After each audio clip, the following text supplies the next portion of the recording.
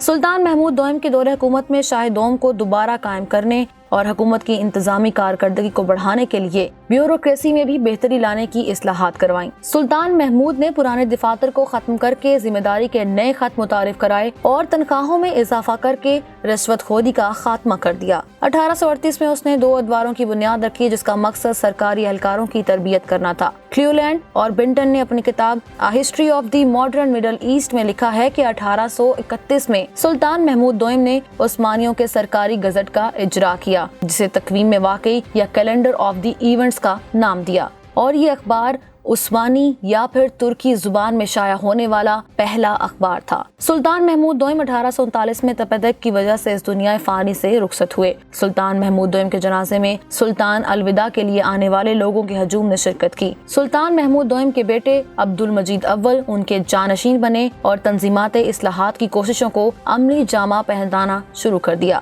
ناظرین، ہماری آج کی یہ ویڈیو کیسی لگی ہمیں کمنٹ سیکشن میں ضرور بتائیں، اور اس سیریز کی باقی قسطیں دیکھنے کے لیے ہمارے ساتھ بنے رہیے اور چینل کو سبسکرائب کرنا نہ بھولیں تاکہ آپ کو مزید ایسی معلوماتی ویڈیوز ملتی رہیں۔